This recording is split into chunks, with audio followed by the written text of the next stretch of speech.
Bonsoir à tous et très heureux de vous retrouver sur Vox Africa pour cette nouvelle chronique. Actualité oblige, nous allons reparler du Niger, avec notamment le communiqué conjoint du Mali et du Burkina Faso ainsi que celui de la République de Guinée pour soutenir officiellement le peuple du Niger et ses nouvelles autorités. Commençons cette chronique par écouter un extrait de l'ancien Premier ministre du Niger chez nos confrères de France 24. C'est vraiment édifiant. Moi, je reste optimiste parce que la batterie de sanctions qui a été prononcée par la CEDEAO et l'UMOA, je connais la fragilité du Niger, je connais le contexte économique et financier du Niger pour avoir été ministre des Finances par le passé, mais aussi de par de mes fonctions de Premier ministre. C'est un pays qui ne pourra pas résister à ce genre de sanctions. Sur le plan économique, ça va être une catastrophe. Sur le plan social, ça va être une catastrophe. Parce que le Niger, c'est un pays qui compte beaucoup sur son partenariat international avec les pays amis, avec les institutions internationales qui lui apportent beaucoup de soutien. Particulièrement en ce qui concerne le dernier semestre de l'année, c'est un semestre que nous bouclons généralement avec les aides budgétaires qui nous proviennent de l'Union européenne, de la Banque mondiale et du FMI en particulier, ainsi que de l'Agence française de développement. Donc, renoncer à ces appuis, c'est se faire harakiri. Et pour le pays, nous pensons que ça sera une catastrophe. Quand on écoute ce genre de dirigeants, on a envie de comprendre ce qui se passe aujourd'hui au Niger. C'est tellement pathétique. Comment un dirigeant de ce niveau peut se réjouir du fait que la population de son pays va souffrir du fait des sanctions illégitimes et totalement inhumaines infligées par la CEDEAO? Comment un dirigeant de ce niveau peut expliquer fièrement que son pays, qu'est le Niger, vit de l'aide? Cela démontre tout simplement son incompétence, son incapacité et même son illégitimité. Qu'est-ce qui peut expliquer qu'un pays aussi riche que le Niger, avec le potentiel qui est le sien, soit obligé de recourir à l'Union européenne, la Banque mondiale et je ne sais quelle autre institution internationale pour boucler toute une partie de son budget annuel? C'est tout simplement un désastre. Et quand on entend cela, on comprend qu'il est temps d'agir et d'agir vite. Revenons à présent sur la CEDEAO et ses fameuses sanctions. Qu'est-ce qui peut justifier aujourd'hui que la CEDEAO menace le Niger d'une intervention militaire? La CEDEAO a-t-elle une armée structurée? Ou alors, elle compte, comme on peut s'en douter, sur son partenaire stratégique et son véritable patron, la France. Comme on le sait, la France agit toujours dans l'ombre, sans jamais se dévoiler, comme elle a eu à le faire en Côte d'Ivoire et plus récemment au Mali, où à l'époque de la transition, elle avait obligé le président Jokunda Traoré, qui était dos au mur, à lui signer une autorisation pour pouvoir intervenir au sol, alors que les autorités maliennes de l'époque demandaient simplement un appui aérien. On voit aujourd'hui, à travers la sortie de certains hauts dignitaires déchus du régime du Niger, qui ont signé des courriers pour demander à la France d'intervenir, que la France cherche tout simplement un habillage pour masquer une éventuelle intervention au Niger. Et la parade tout trouvé, c'est son instrument de répression préféré, la CEDEAO. Où était cette CEDEAO quand les terroristes massacraient les populations de son espace au Mali, au Niger, au Burkina Faso et bien ailleurs? Où était cette CEDEAO quand plusieurs dirigeants de cet espace décidaient de se maintenir au pouvoir de gré ou de force en tripatouillant les différentes constitutions, en massacrant leur population? Comme les intérêts de la France sont sérieusement en danger aujourd'hui dans l'espace CEDEAO, on sort des muscles pour s'attaquer à des populations. Mais heureusement, comme vous l'avez suivi, les choses ne seront plus jamais comme avant. La sortie historique du Mali, du Burkina Faso et de la République de Guinée marque un tournant décisif. Cela démontre qu'on a totalement rebattu les cartes dans le Sahel. La récréation est terminée. Cet espace ne sera plus un terrain de jeu pour certaines puissances occidentales. Désormais, ils trouveront du répondant. L'époque où les Africains acceptaient tout est tout simplement révolue. Et quand on regarde dans le fond, Qu'est-ce qui peut justifier une intervention militaire de la CEDEAO au Niger? Que veut concrètement défendre la CEDEAO?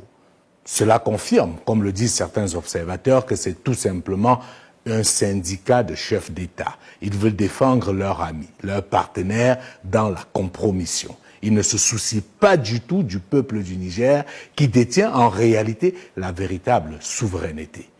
Qu'est-ce qui interdit au peuple du Niger de décider qu'il va être dirigé par les militaires, comme c'est le cas au Mali, en Guinée et au Burkina Faso?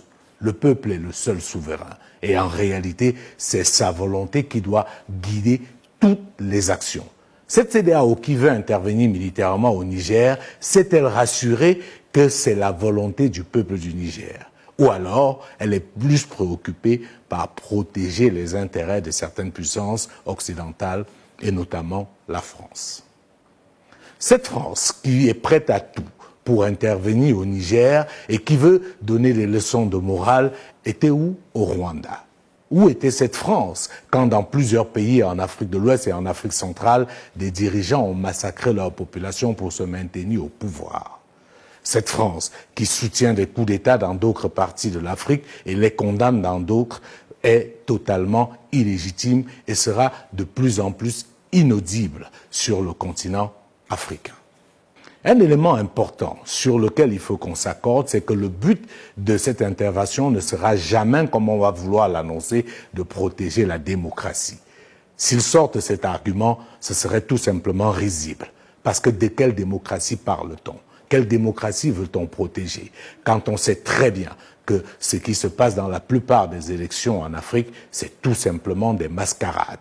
Nous avons des cas avec des documents avérés qui démontrent que des troisièmes ont été déclarés vainqueurs d'une élection en Afrique, avec la bénédiction, bien sûr, de ceux qui se présentent aujourd'hui comme des chancres de la démocratie. Nous avons aujourd'hui en Afrique des pays qui ont à leur tête des dirigeants qui sont là depuis 44 ans, 40 ans, 30 ans. Mais dans ces pays-là, on organise régulièrement des élections et on veut vous parler de démocratie. En réalité, personne n'est plus dupe. Les Africains ne doivent plus être les dindons de la farce. Il n'y a aucune démocratie à défendre.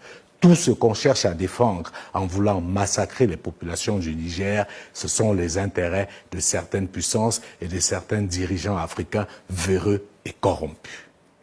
Et très honnêtement, dites-moi, cette démocratie occidentale africanisée nous a apporté quoi en tant que peuple? Des morts, des casses, de la répression, de l'embastillement, le recul de nos pays et leur recolonisation par certaines puissances.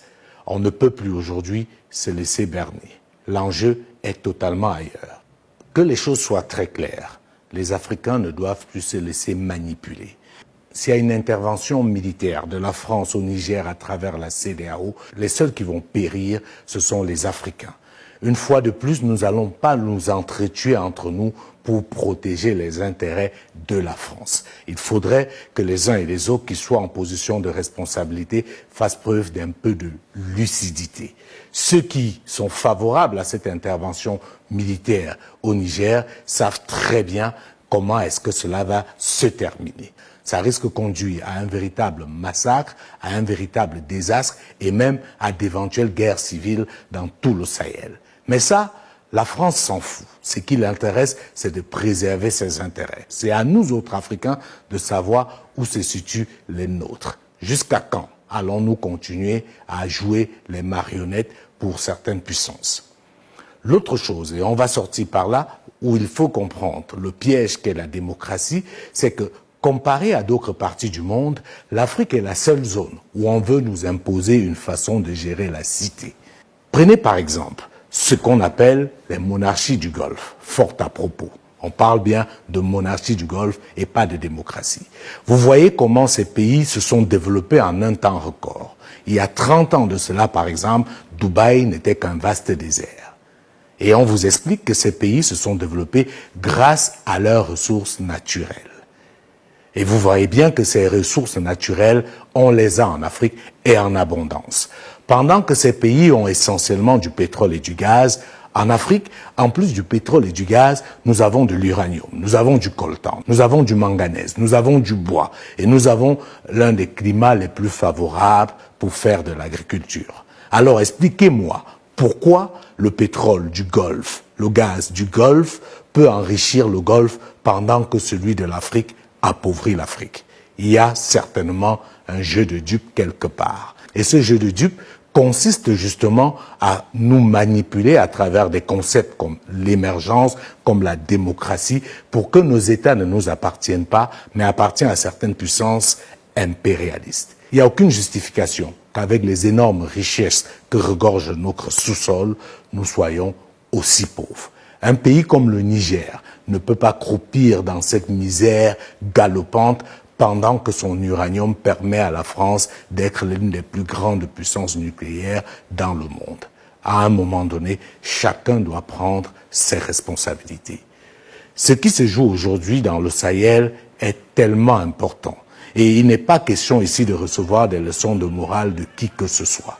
Ce qui est en jeu n'est pas la démocratie, c'est la souveraineté, c'est la liberté, c'est la dignité. Et ça, chaque Africain, où qu'il soit, à quelque niveau de responsabilité où il se trouve, doit prendre sa part dans ce combat pour la libération totale et complète du continent.